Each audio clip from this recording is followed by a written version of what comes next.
성경과 과학 83번째 시간입니다. 정글의 법칙과 절대자의 사랑을 오늘 말씀을 나누어 생각해 보고자 합니다. 창세기 22장 1절에서 3절을 삼아 봅니다. 절대자 하나님께서 당신의 백성을 사랑하시는 오늘 본문의 사건을 보면서 많은 의문점과 질문이 나올 만합니다. 어떻게 사랑의 하나님께서 이렇게 하실 수가 있을까라고 크게 반문할 만합니다. 오늘 그 본문을 읽겠습니다. 그 일 후에 하나님이 아브라함을 시험하시려고 그를 부르시되 아브라함아, 하시니 그가 이르되 내가 여기 있나이다. 여호와께서 이르시되 내 아들 내 사랑하는 독자 이삭을 데리고 모리아 땅으로 가서 내가 내게 일러준 한 산 거기서 그를 번제로 드리라.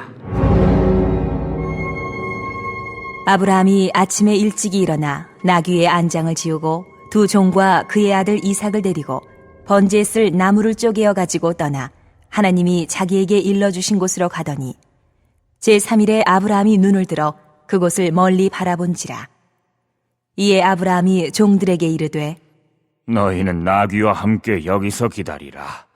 내가 아이와 함께 저기 가서 예배하고 우리가 너희에게로 돌아오리라.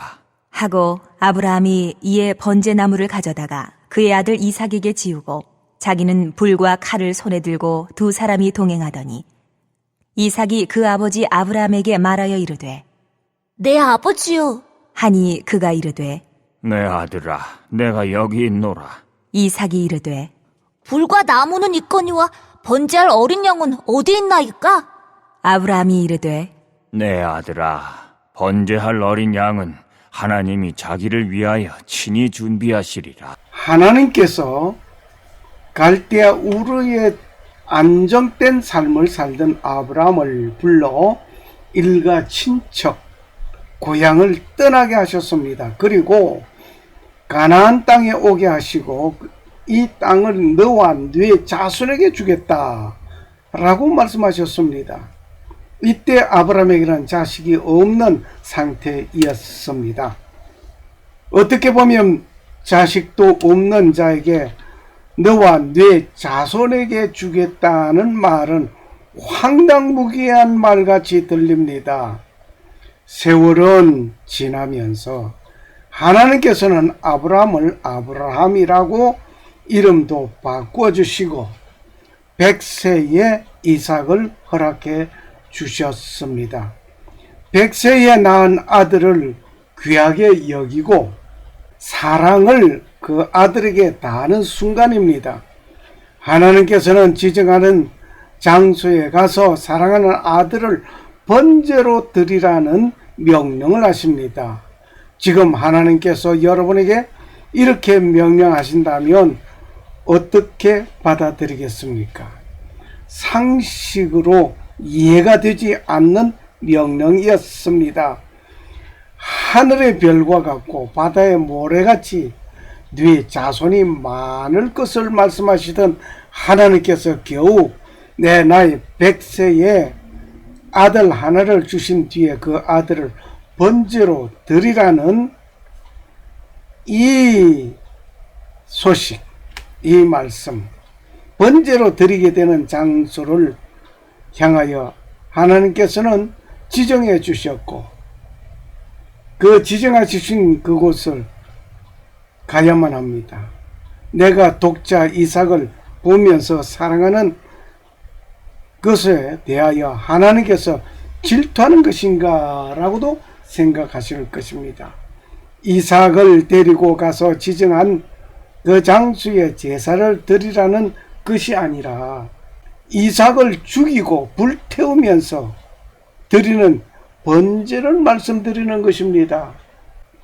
주실 때에는 언제고 이제는 죽이라고 하시는 그분은 하늘의 별과 같이 바다의 모래같이 많게 하겠다는 그분의 말씀은 납득되지 아니하는 명령같이 들립니다. 그런데 그분은 절대자 이 시기에 그렇게 말씀하셨습니다. 그분은 사랑을 말씀하시고 사랑의 하나님이시기에 그렇게 하셨습니다. 하지만 아브라함은 이삭을 번제로 드리기 위하여 하나님께서 지정하신 그 산에서 그 산으로 가셔서 되어진 일들, 그렇게 되어진 사건들은 4절 이하를 보시면 아실 수 있을 것입니다. 하나님께서 아브라함에게 지정하신 그 산은 모리아 산이었습니다. 오늘 이 모리아 산에서 되어진 일들을 살펴보아야 하겠습니다. 이 모리아 산은 단순히 이삭을 번제로 드리기 위하여 아브라함이 간 것이 아닙니다. 하나님께서 일찍 그려 놓으신 계획이 있는 귀한 산이었습니다. 하나님께서 아브라함에게 사랑하는 독자를 번제로 드리라는 명령하신 그곳은 자신의 독자를 그곳에서 번제와 화목제로 바치셨던 분입니다. 아브라함은 BC 1997년에서 1821년의 사람이었습니다. 그때 있었던 사건 모리아 산에서 또 다시 하나님은 선지자 갓을 통하여 다윗이 아라우나 타작마당에 가서 화목제를 드리게 하셨습니다. 다윗이 출생하기를 BC 1085년이라고 한다면 약 900년이란 세월이 지난 뒤에 하나님께서 아라우나 타작마당을 지적하셨습니다. 바로 그것이 또한 모리아 산이었습니다. 다윗은 평온한 마음으로 백성의 인구조사를 지시한 것이었습니다. 그런데 그 인구조사로 인하여 하나님께서는 이스라엘에 재앙을 내리셨습니다. 전염병으로 죽어가는 순간 다윗은 곧 회개하게 됩니다. 회개하는 다윗을 보신 하나님께서는 선지자 갓을 통하여 아라우나에 가서 화목제를 드리라고 합니다. 아브라함에게는 모리아 산에서 번제로 드리라고 하셨고 약 900년 후에 다윗에게는 화목제를 드리게 하셨습니다. 그런 일이 있은 후 BC 1012년에 성전 건축이 되었습니다. 그때에 솔로몬이 예루살렘의 모리아 산에 주의 집을 건축하기 시작하였는데 그곳은 전에 주께서 그의 아버지 다윗에게 나타나신 곳이요 여부스 족속 오르난의 타작마당에 다윗이 예비한 곳이더라. 역대하 3장 1절 말씀이었습니다.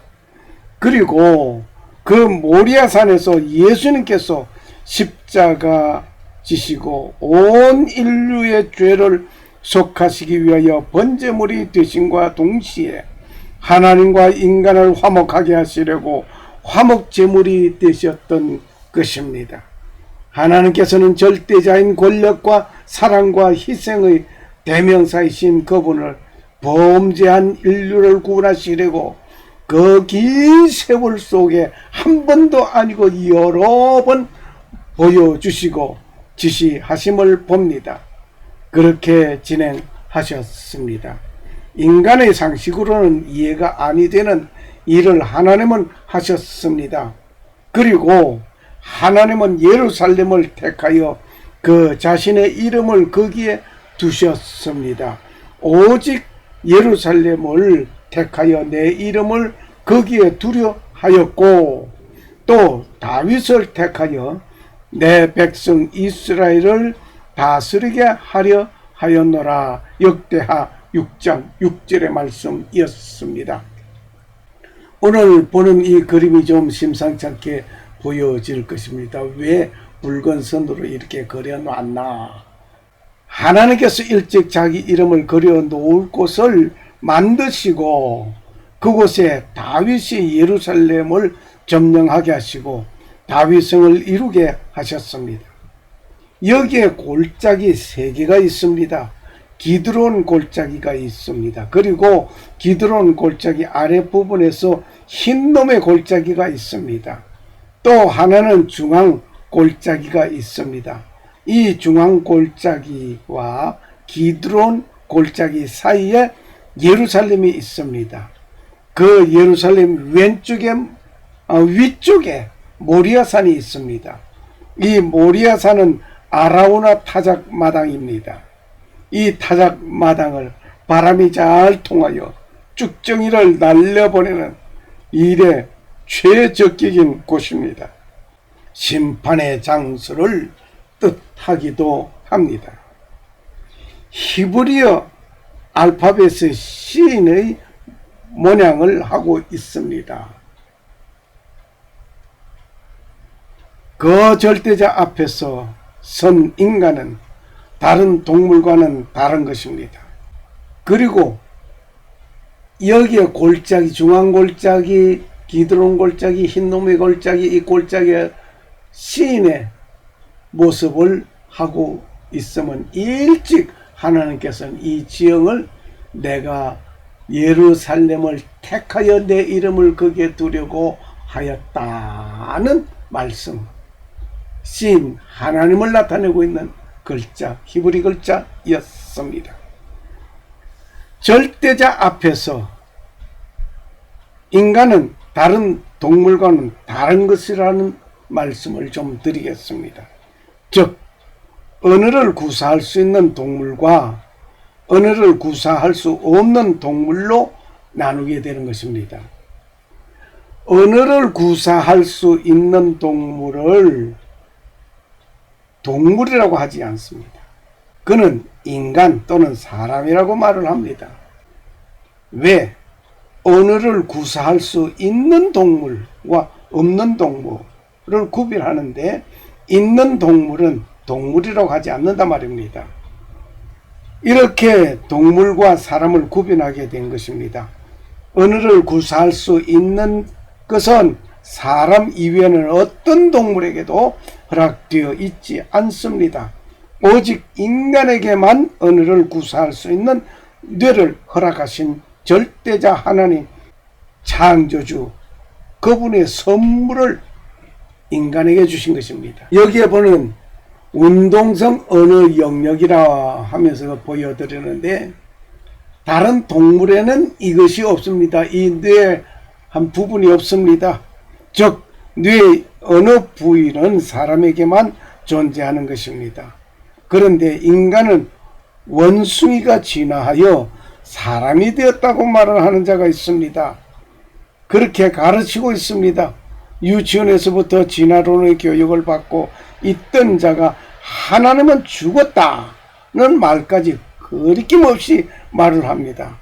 아마 그의 심령 속에는 하나님을 버리고 하나님을 떠났기 때문일 것입니다. 해부학적으로 인간과 닮았다고 하는 원숭이의 후두는 인간이 사용하는 언어 아, 이, 오, 우, 어 등의 기본 모음 등을 만들 수 없습니다. 절대적인 하나님은 그렇게 창조하셨습니다. 언어는 동물과 인간을 구분하는데 절대적인 특징입니다. 사람도 어떤 사고로 뇌의 일부분이 손상되어진다면 어느 부위가 손상된다면 언어 장애를 가지게 되는 것입니다. 여기에 보는 바와 같이 좌측 뇌 손상이 이루어질 때 언어 지연이 되고 읽는 것이 어렵게 되고 손 근육에 문제가 생기게 되고 맞춤법이 어렵게 되고 청각 인지가 어렵습니다. 사물 인지가 어렵습니다. 말하는 것이 어렵습니다. 구상 능력이 문제가 생깁니다. 디테일, 사실, 형태의 기억력에 문제점이 생기고 면역력에 문제가 생겨서 잦은 감기가 들게 됩니다. 학습 기피 현상이 일어날 뿐만 아니라 자꾸 작은 디테일을 놓치게 되고 수학 문제 푸는 것이 어렵게 되며 동기부여가 어렵습니다. 자신감이 없어집니다. 오른쪽 뇌가 손상을 입었을 때 역시 이러한 모습들을 가지게 되는 것입니다. 오늘 남미의 최남단 티에라 델 푸에고에 살고 있는 한 인종을 보겠습니다. 티에라 델 푸에고. 이들은 분명히 인간입니다. 그런데 원숭이 취급을 받는 사람입니다. 이들은 야간족입니다. 야간 또는 야만이라고도 합니다. 이들은 남미 대륙과 마젤란 해협을 사이에 두고 있습니다. 남극과 가까이 있기에 바람이 강하고 추워서 사람들이 살기에는 적합하지 못한 지역입니다. 뿐만 아니라 야간족 사람들은 추운 지역에 살면서 옷을 거의 입지 않고 살고 있습니다. 그들은 혹독한 추위를 면하기 위하여 모닥불로 생활을 하기도 합니다. 왜 옷을 입지 않는가 하니, 즉 옷을 짤 수 있는, 배를 짤 수 있는 그런 식물이 자라지를 못하고, 뿐만 아니라 동물의 가죽을 벗겨서 옷을 만들어 입을 수 있는 큰 동물이 서식하지 못하기 때문으로 알고 있습니다. 이곳에 방문하게 된 마젤란이라는 사람이 이곳저곳에 연기가 피어 일어나고 또 모닥불이 있는 것을 보고 하는 말이 불의 땅이라고 이름을 하였습니다. 그 말이 티에라 델 푸에고라고 한 것이 지금 이 지명이 된 것입니다. 이들은 섬과 섬을 연결하는 것은 카누였습니다. 섬을 오가면서 잡은 고기로 주식을 이루고 있습니다. 카누를 젓느라고 상체는 발달하였지만 하체는 약한 신체 구조가 되어 있습니다. 그리고 체온 유지와 열의 방출을 막기 위하여 구부리고 앉아서 쉬는 자세입니다. 또한 추위를 대처하기 위하여 동물의 기름을 몸에 바르기도 합니다. 놀라운 것은 생김의 모습과 생활 풍습은 원숭이에 가깝습니다. 이러한 야간족을 본 찰스 다윈은 크게 실수를 하였습니다.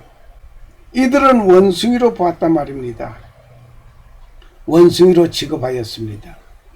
결국 원숭이가 진하여 사람이 되었다는 논리를 펴나갔던 것이 지금도 이들의 유고를 보면서 원숭이가 인간으로 진화된 것이라고 말을 하는 그 자료 말과 함께 사용을 하고 있습니다. 진화론 교육으로 인하여 인간의 가치관이 달라진 것입니다.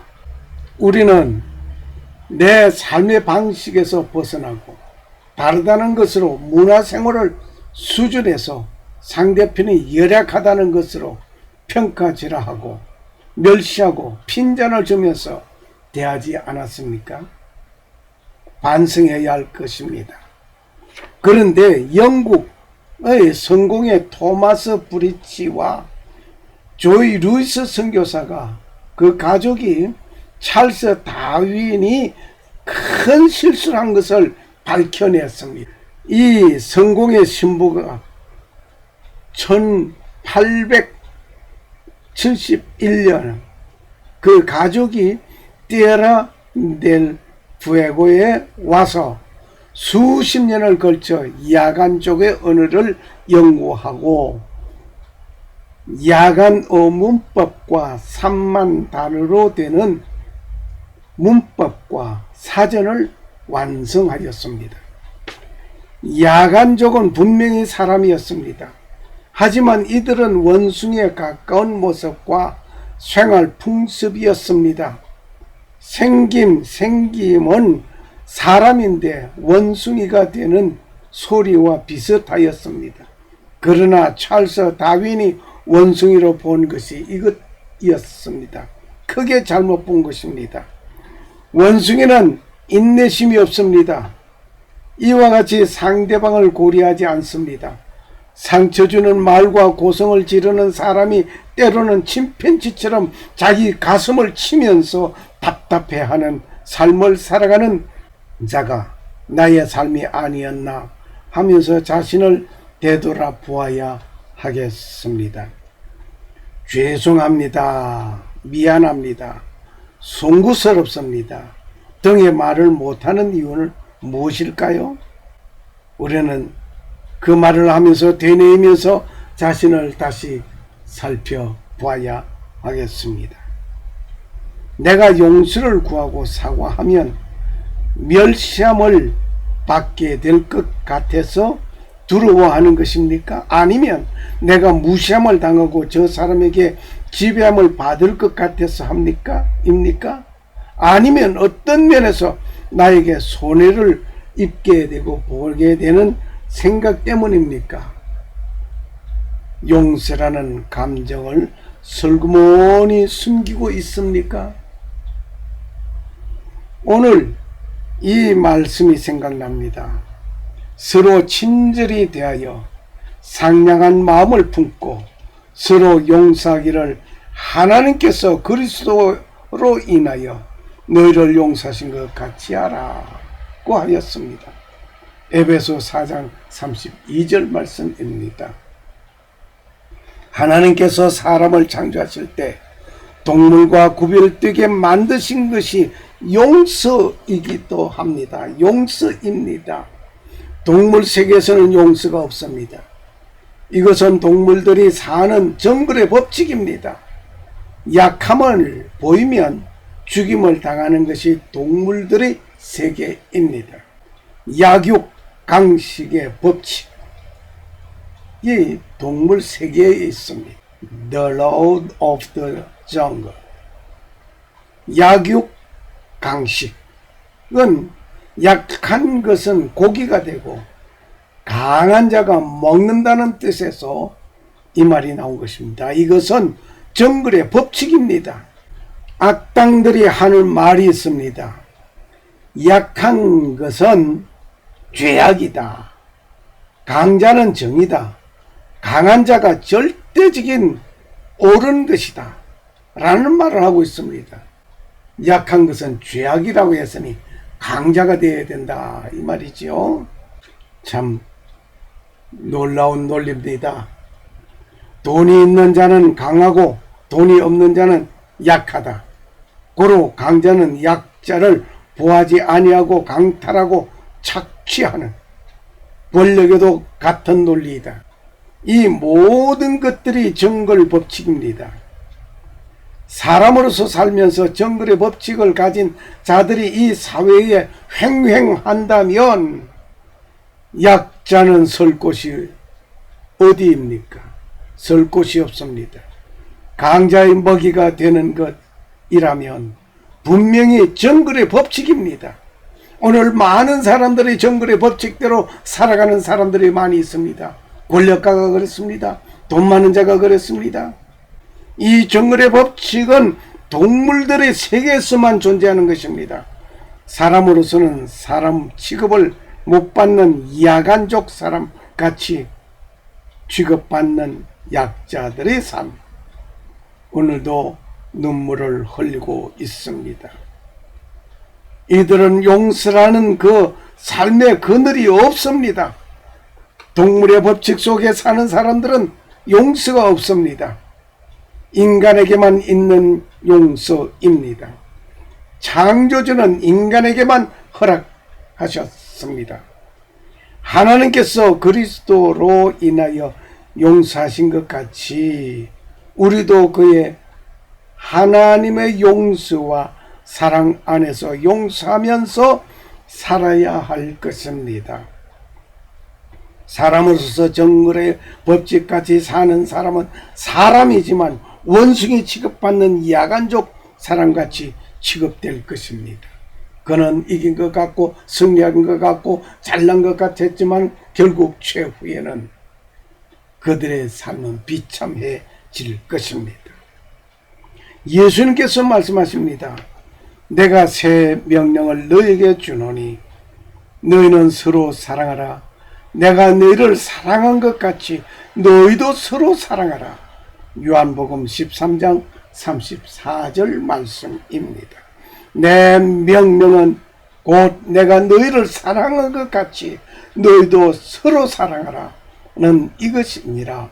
요한복음 15장 12절 말씀입니다. 너희도 서로 사랑하라. 너희도 서로 사랑하라. 주께서 분부하셨네. 우리가 서로 사랑하자. 사랑은 주께 속한 그 사랑을 줄 수 없을 만큼 가난한 자도 없구요. 사랑을 거절할 만큼 부요한 자도 없어요. 온 세상 사랑하신 주님 이 땅에 찾아오셨네. 사랑의 본을 보여주신 그 사랑 함께 나눠요.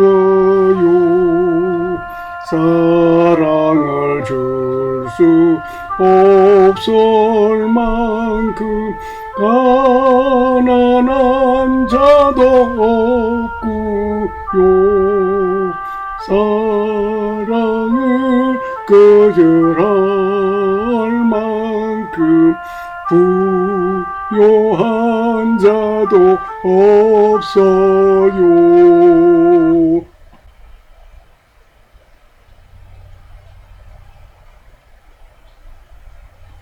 감사합니다.